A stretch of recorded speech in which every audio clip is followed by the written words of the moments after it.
साथियों, आप सभी का इस प्लेटफॉर्म पर स्वागत है। यहाँ पर हम लोग विजन आईएएस कोचिंग संस्था के द्वारा जो daily current affair news today शीर्षक से प्रोवाइड किया जाता है उसको यहाँ पर हम लोग देखेंगे। तो चलिए प्रारंभ करते हैं। सबसे पहले बात करते हैं, केंद्र सरकार ने सूचना प्रौद्योगिकी मध्यवर्ती दिशा निर्देश और डिजिटल मीडिया आचार संहिता संशोधन नियम 2022 अधिसूचित किए हैं। देखिए, सूचना प्रौद्योगिकी या आईटी नियम 2021 जो है, ये सूचना प्रौद्योगिकी अधिनियम 2000 की धारा 87 के तहत जारी किए गए थे। ये नियम जो हैं सोशल मीडिया, डिजिटल मीडिया और ओटीटी प्लेटफॉर्म्स के लिए जारी किए गए थे। जो संशोधन नियम हैं, इनके जो प्रमुख प्रावधान, उन प्रावधानों की बात करें तो देखिए, शिकायत अपीलीय समितियां जीएसी, केंद्र सरकार 3 महीने के भीतर एक या एक से अधिक शिकायत अपीली समितियां जीएसी स्थापित करेगी और प्रत्येक शिकायत अपीली समिति में एक अध्यक्ष और 2 पूर्णकालिक सदस्य होंगे और इनकी नियुक्ति केंद्र सरकार करेगी। जो ये शिकायत अपीली समितियां हैं, ये मध्यवर्तियों इंटरमीडिएटरी द्वारा नियुक्त शिकायत निपटान अधिकारियों के निर्णयों के खिलाफ सोशल मीडिया उपयोगकर्ताओं की अपील पर सुनवाई करेंगी। अब ये इंटरमीडिएटरी कौन है? जैसे कि आपका यूट्यूब हो गया, फेसबुक हो गया, जहां पे लोग अपने चीज़ों को प्रोवाइड करते हैं, तो ये क्या है? ये मध्यवर्ती का काम करते हैं। तो इनके द्वारा भी अपने शिकायत निपटान अधिकारी नियुक्त किए जाएंगे और उनके निर्णयों के खिलाफ जो है, ये जो शिकायत अपीली समितियां जिसको केंद्र सरकार नियुक्त करेगी, ये सुनवाई करेंगी। विवाद समाधान तंत्र की बात करें तो इसमें प्रमुख प्रावधानों में एक विवाद समाधान तंत्र भी स्थापित करने की बात है। ऑनलाइन विवाद समाधान तंत्र की व्यवस्था की गई है। इसके तहत अपील दायर करने से लेकर के निर्णय तक की संपूर्ण अपीली प्रक्रिया डिजिटल मोड में उपलब्ध होगी। तीसरा, मध्यवर्ती का दायित्व। मध्यवर्ती शिकायत निपटान तंत्र के दुरुपयोग को रोकने के लिए उपयुक्त सुरक्षा उपायों को विकसित और कार्यान्वित कर सकते हैं। चौथा, समयबद्ध कार्रवाई। कंपनियों को 24 घंटे के भीतर उपयोगकर्ताओं की शिकायतों को स्वीकार करना होगा और 15 दिनों के भीतर उनका समाधान करना होगा। सूचना हटाने के अनुरोध का निपटान जो है वो 72 घंटों के भीतर करना होगा। आईटी नियमों से जुड़ी हुई चिंताओं से पहले हम लोग ये देख लेते हैं कि आईटी संशोधन नियम 2022 की जरूरत क्यों पड़ी है। तो देखिए, इसमें पहला पॉइंट है कि सोशल मीडिया प्लेटफॉर्म्स के माध्यम से प्रसारित की जा रही दुर्भावनापूर्ण पोस्ट समुदायों के बीच नफरत को बढ़ावा दे रही है। दूसरा, फेक न्यूज का चलन लगातार बढ़ रहा है। तीसरा, मजबूत शिकायत निपटान तंत्र का अभाव है। और चौथा, सोशल मीडिया कंपनियों द्वारा स्वविनियमन विफल रहा है। अब आईटी नियमों से जुड़ी हुई जो चिंताएं हैं उनकी बात करते हैं। तो ये नियम सरकार के नियंत्रण को बढ़ाते हैं। इन्हें सरकार की आलोचना और असहमति को दबाने के लिए एक प्रभावी साधन के रूप में इस्तेमाल किया जा सकता है। तीसरा, शिकायत निपटान अधिकारियों को अतिरिक्त उत्तरदायित्व सौंपा गया है। आगे बात करते हैं, सूचना और प्रौद्योगिकी पर संसदीय स्थायी समिति ने भारतीय दूरसंचार विधेयक 2022 के मसौदे पर चिंता प्रकट की है। क्या चिंता प्रकट की है उसको देखते हैं। समिति ने जो है निम्नलिखित जो प्रमुख मुद्दे हैं उनको रेखांकित किया। पहला, इस विधेयक के तहत जो भारतीय दूरसंचार विधेयक 2022, इस विधेयक के तहत दूरसंचार सेवाओं की दी गई परिभाषा जो है वो भारतीय दूरसंचार विनियामक प्राधिकरण ट्राई अधिनियम में दी गई परिभाषा से अधिक व्यापक है। तो इससे यह सवाल पैदा होता है कि क्या ट्राई इन अतिरिक्त सेवाओं को, जिसकी चर्चा इस विधेयक में की गई है, उन अतिरिक्त सेवाओं को भी विनियमित करेगा, क्योंकि ऐसा कहा नहीं गया है। विधेयक के तहत परिभाषा में प्रसारण सेवाएं, मशीन टू मशीन संचार, इंटरनेट आधारित संचार सेवाएं और आर्टिफिशियल इंटेलिजेंस संचार जैसी सेवाएं शामिल हैं। ओवर द टॉप ओटीटी संचार एप्स की परिभाषा बहुत स्पष्ट नहीं दी गई है इसमें। इसके अतिरिक्त जब 5G और अन्य सेवाओं की वजह से बड़ी संख्या में दूरसंचार टावरों को लगाया जाएगा, तब स्वास्थ्य संबंधी कई संभावित खतरे भी बढ़ेंगे। इस पे कोई प्रावधान नहीं है। इसके अतिरिक्त विधेयक में प्रशासन को राष्ट्रीय सुरक्षा की आड़ में व्यापक अधिकार दिए गए हैं, लेकिन पर्याप्त निगरानी तंत्र की व्यवस्था नहीं की गई है। भारतीय दूरसंचार विधेयक 2022 का उद्देश्य जो है वो दूरसंचार क्षेत्र के लिए कानूनी और विनियामक ढांचे का पुनर्गठन करना है। यह पुनर्गठन जो है 3 पुराने कानूनों को निरस्त करके किया जाएगा। कौन कौन से? पहला है 1885 में लागू भारतीय तार अधिनियम। दूसरा है 1933 में लागू भारतीय वायरलेस टेलीग्राफी अधिनियम। और तीसरा है वर्ष 1950 में लागू टेलीग्राफ तार गैर कानूनी कब्जा अधिनियम। देखिए, दूरसंचार कंपनियां लंबे समय से ओवर द टॉप प्लेटफॉर्म को विनियमित करने की मांग कर रही हैं। इन कंपनियों की इस मांग को पूरा करने के लिए ही यह विधेयक लाया गया है। व्हाट्सएप जैसे ओटीटी प्लेटफॉर्म कॉलिंग और मैसेजिंग जैसी प्रतिस्पर्धी सेवाएं प्रदान कर रही हैं। मतलब जो बात आप दूरसंचार कंपनियों के माध्यम से कर सकते हैं, वही उसी तरह की बात आप व्हाट्सएप के माध्यम से कर सकते हैं। तो ये प्लेटफॉर्म ऐसी सेवाएं नेटवर्क अवसंरचना के रखरखाव से जुड़ी किसी भी लागत को वहन किए बिना उपलब्ध कराते हैं। इसीलिए जो दूरसंचार कंपनियां हैं वो इन ओवर द टॉप प्लेटफॉर्म को विनियमित करने की मांग लगातार करती रही हैं। आगे बढ़ते हैं। आगे है नवीन और नवीकरणीय ऊर्जा मंत्रालय MNRE ने पवन ऊर्जा परियोजनाओं के लिए राष्ट्रीय रीपावरिंग नीति 2022 के मसौदे पर राय मांगी है। देखिए, राष्ट्रीय नवीन और नवीकरणीय ऊर्जा मंत्रालय ने संशोधित रीपावरिंग नीति का मसौदा जारी किया है। यह नीति परियोजनाओं के विकासकर्ताओं के लिए उनके पुराने विंड टरबाइनों को रीपावर करने हेतु शर्तों को निर्धारित करती है कि कैसे जो पुराने विंड टरबाइन है उनको कैसे रीपावर किया जाएगा। तो देखिए, रीपावरिंग का अर्थ क्या है? रीपावरिंग का अर्थ है कम प्रदर्शन करने वाले पवन ऊर्जा टरबाइनों में सुधार लाना। इससे उन्हें अधिक कुशल बनाया जा सकता है। साथ ही देश में उपलब्ध पवन ऊर्जा क्षमता का अधिकतम उपयोग सुनिश्चित किया जा सकता है।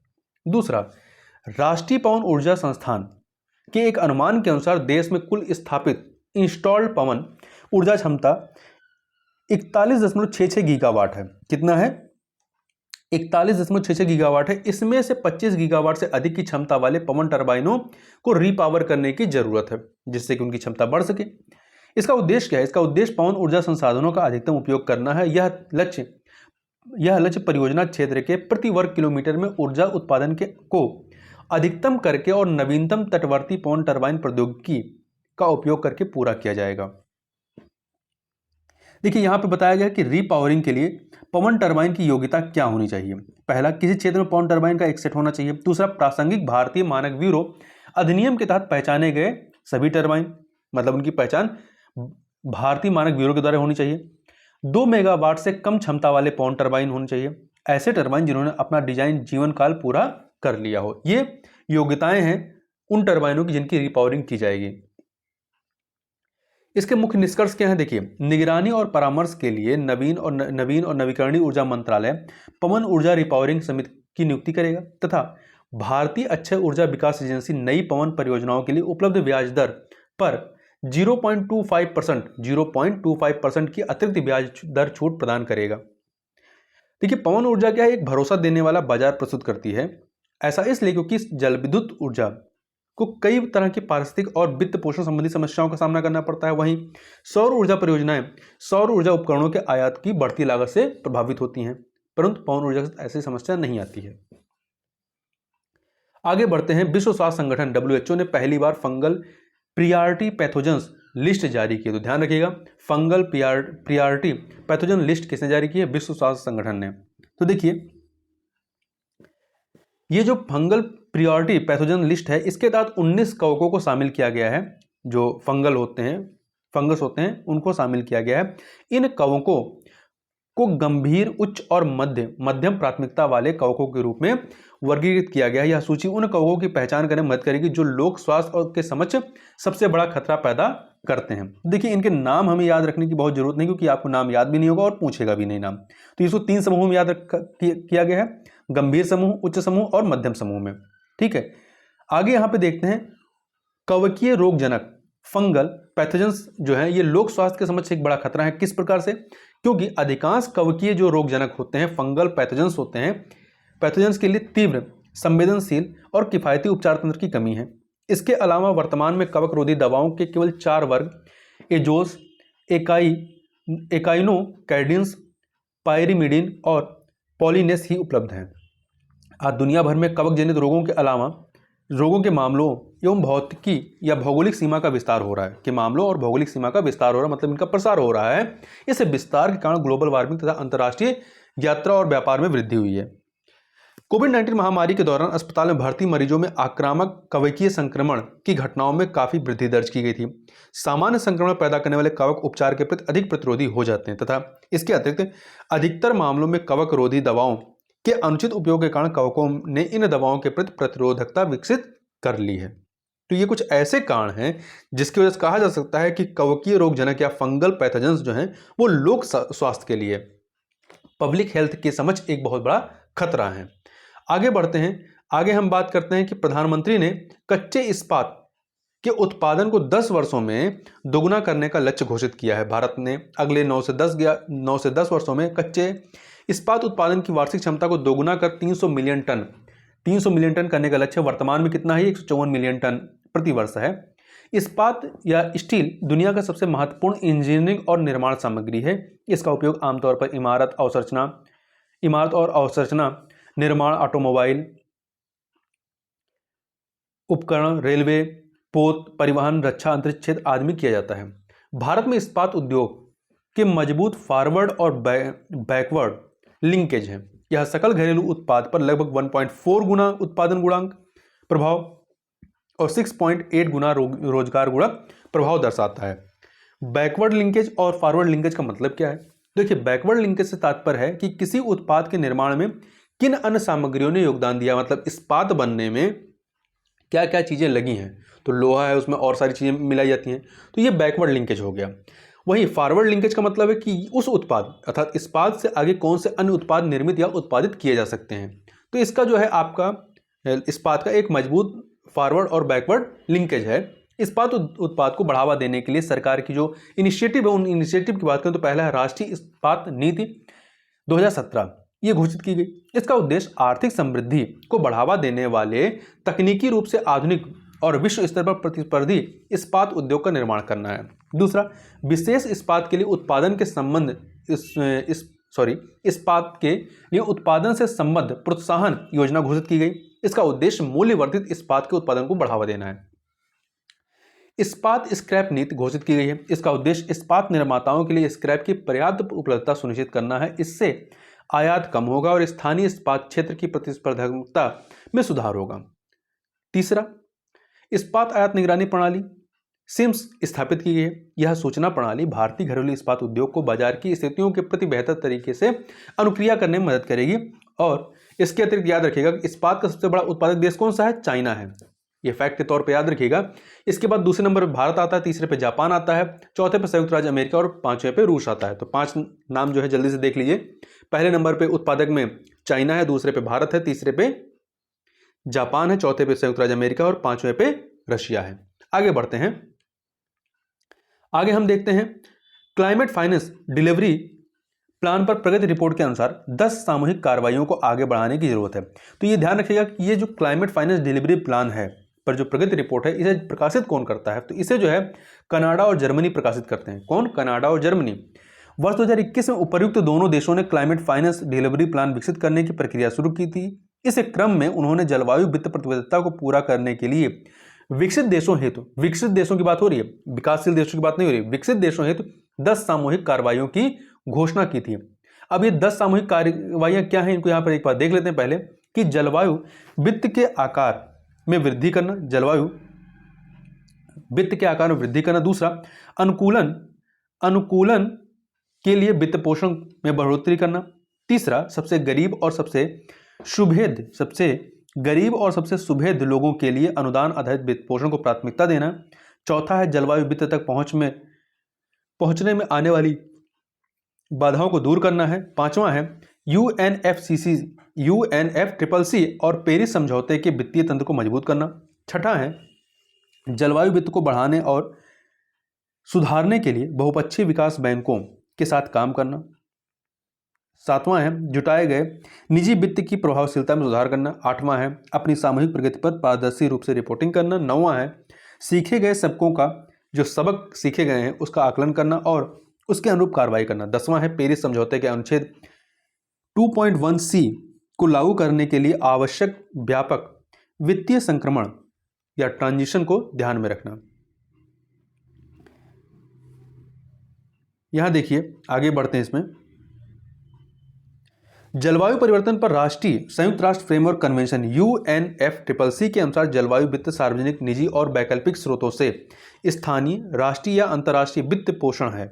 ठीक है, इस वित्त पोषण से जलवायु परिवर्तन के समन और अनुकूलन कार्यों में मदद मिलती है। जलवायु वित्त की व्यवस्था को सुविधाजनक बनाने के लिए UNFCCC ने एक वित्तीय तंत्र की स्थापना की है। इसके माध्यम से कन्वेंशन के पक्षकार विकासशील देशों को वित्तीय संसाधन प्रदान किए जाते हैं। यह वित्तीय तंत्र क्योटो प्रोटोकॉल और पेरिस समझौते दोनों के लिए कार्य करता है।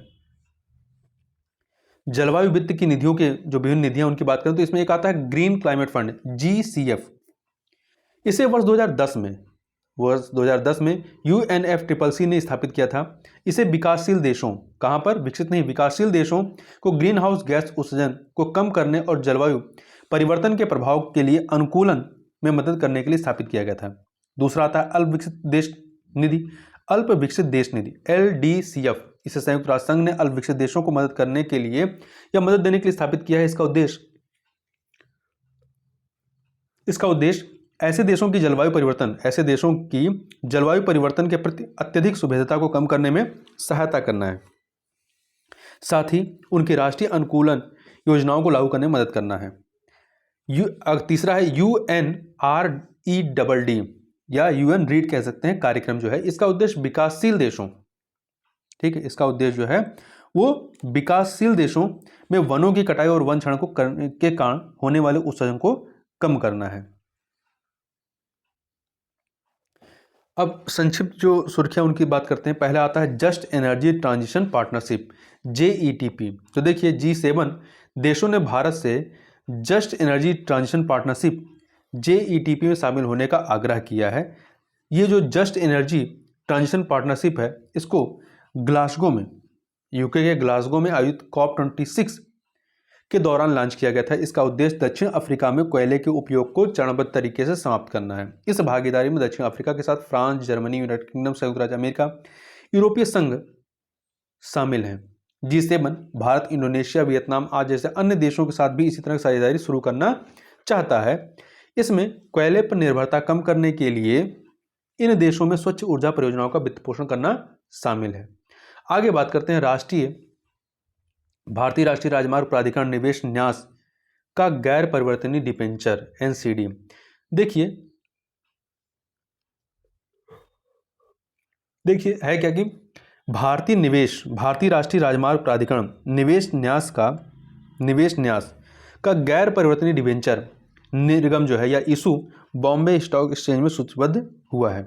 इसका उद्देश्य खुदरा और संस्थागत निवेशकों दोनों को प्रस्तुत किए जाने वाले NCD गैर परिवर्तनीय डिबेंचर के माध्यम से 1500 करोड़ रुपए जुटाना है। देखिए NCD एक ऋण प्राप्त करने का साधन है। जो गैर परिवर्तनीय डिबेंचर है, ये क्या है, एक ऋण प्राप्त करने का साधन है। इसका इस्तेमाल कंपनी जनता से धन जुटाने के लिए करती है। एक अवसंरचना निवेश न्यास एक म्यूचुअल फंड की तरह होता है। यह बुनियादी ढांचे से जुड़ी परियोजनाओं में संभावित व्यक्तिगत या संस्थागत निवेशकों से छोटी राशि के प्रत्यक्ष निवेश को सक्षम बनाता है। इसके माध्यम से प्रतिफल के रूप में आय का एक छोटा हिस्सा प्राप्त किया जा सकता है। निवेशक शिक्षा और संरक्षण कोष प्राधिकरण IEPFA के बारे में, तो इसे भारत सरकार ने वर्ष 2016 में स्थापित किया था। इसकी स्थापना कॉर्पोरेट कार्य मंत्रालय के तत्वाधान में की गई थी। इस फैक्ट को याद रखिएगा कि निवेशक शिक्षा और संरक्षण कोष प्राधिकरण की स्थापना 2016 में केंद्र सरकार करती है और इसकी स्थापना कॉर्पोरेट कार्य मंत्रालय के तहत की गई थी। इसको जो जिम्मेदारियां सौंपी गई हैं उसमें क्या क्या है। पहला है निवेशक शिक्षा संरक्षण कोष का प्रशासन करना। दूसरा, निवेशकों को शेयरों दावा न किए गए लाभांशों, परिपक्व जमा डिबेंचर आदि की वापसी करना। तीसरा, निवेशकों के बीच जागरूकता को बढ़ावा देना और निवेशकों के हितों की रक्षा करना इत्यादि शामिल है। आगे चलते हैं। वर्ल्ड एनर्जी आउटलुक, इस रिपोर्ट को अंतर्राष्ट्रीय ऊर्जा एजेंसी प्रतिवर्ष प्रकाशित करती है। इसके जो मुख्य निष्कर्ष हैं वो इस प्रकार से हैं। इस दशक में, जो वर्तमान दशक चल रहा है, भारत में ऊर्जा की मांग में विश्व की सर्वाधिक वृद्धि देखे जाने की संभावना है। भारत में ऊर्जा मांग वर्ष 2021 से 2030 तक प्रति वर्ष 3% की दर से बढ़ रही है। नवीकरणीय ऊर्जा बिजली की कुल मांग में से 60% से अधिक को पूरा करेगी 2030 तक। वर्ष 2030 तक एनर्जी मिक्स में जो पूरा एनर्जी का बंच है उसमें नवीकरणीय ऊर्जा की हिस्सेदारी कितनी है, 35% होगी। अभी नहीं है, 2030 तक होगी। बिजली की मांग में वृद्धि के प्रमुख कारण क्या है, शहरीकरण और औद्योगिकीकरण का होना है। कोयले के माध्यम से बिजली उत्पादन वर्ष 2030 के आसपास चरम पर होगी और यह उत्पादन जो है ये 2021 के 240 गीगावाट से बढ़कर के 2030 तक 275 गीगावाट हो जाएगा। सापेक्ष रिलेटिव रूप से इसकी हिस्सेदारी घटकर 55% रह जाएगी। ठीक है, कोयले से जो है उत्पादन बढ़ेगा, परंतु ये समग्र रूप से देखेंगे तो इसका हिस्सेदारी जो है परसेंटेज के तौर पे वो घट जाएगी। आगे बात करते हैं, दरबुक श्योक दौलत बेग ओल्डी रोड, जिसे शॉर्ट में DSDBO कहते हैं। यह सड़क मार्ग जो है लेह को काराकोरम दर्रे से, लेह को काराकोरम दर्रे जोड़ता है। यह लद्दाख को चीन के सिंजियांग प्रांत से अलग करता है। इसकी लंबाई 225 मीटर है, 225 मीटर नहीं सॉरी 225 किलोमीटर है। ये जो DSDBO है, दरबुक श्योक दौलत बेग ओल्डी रोड, ये सड़क मार्ग जो है ये भारत के सबसे उत्तरी चौक दौलत बेग ओल्डी के साथ संपर्क प्रदान करती है। इसमें दुनिया की सबसे ऊंची हवाई पट्टी स्थित है। इसे मूल रूप से वर्ष 1962 के युद्ध के दौरान बनाया गया था, हालांकि वर्ष 2008 तक इसका उपयोग करना बंद कर दिया गया था। DSDBO दरमुख श्योक दौलत बेग ओल्डी रोड राजमार्ग भारतीय सेना को तिब्बत सिंजियांग राजमार्ग के उस हिस्से तक पहुंच प्रदान करता है जो अक्साई चीन से होकर के गुजरता है। यह सड़क मार्ग अक्साई चीन में वास्तविक नियंत्रण रेखा के लगभग समानांतर है। आगे बात करते हैं मोना लोआ हवाई द्वीप के बारे में। तो देखिए, हाल ही में दुनिया के सबसे विशाल सक्रिय ज्वालामुखी मोना लोआ के में कई छोटे भूकंप जो है वो दर्ज किए गए हैं। ये है कहाँ पे? तो आप देखेंगे ये जो पैसिफिक ओशियन है ये आपका अमेरिका है, ठीक है। इधर आप देखेंगे ये अमेरिका का हिस्सा है, ये पैसिफिक ओशियन में हवाई यहाँ पर है ये। तो देखिए, वैज्ञानिकों का मानना है कि अधिक भूकंप इसलिए आ रहे हैं क्योंकि हॉट स्पॉट से मोना लोआ के शिखर कुंड पर मैग्मा का जमाव हो रहा है। हॉट स्पॉट यहाँ पे क्या है, वो पृथ्वी के ऊपरी मंडल का एक क्षेत्र है। इस क्षेत्र से मैग्मा ऊपर की ओर प्रवाहित होता हुआ क्रस्ट से होकर के धरातल पर निकलता है। यह दरारी उद्भेदन या ज्वालामुखी के माध्यम से निकलता है। हवाई, जो कि संयुक्त राज्य अमेरिका का राज्य है, मध्य प्रशांत महासागर के 8 ज्वालामुखी द्वीपों का एक समूह है। हवाई द्वीप के 51% भाग पर जो है भूभाग पर ज्वालामुखी विस्तारित है। आगे बात करते हैं सिम्बेक्स युद्धाभ्यास की। तो सिम्बेक्स युद्धाभ्यास जो है भारतीय नौसेना विशाखापत्तनम में सिंगापुर भारत समुद्री द्विपक्षीय अभ्यास की मेजबानी कर रहा है, ठीक है।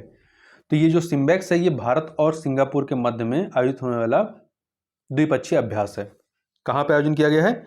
विशाखापत्तनम में।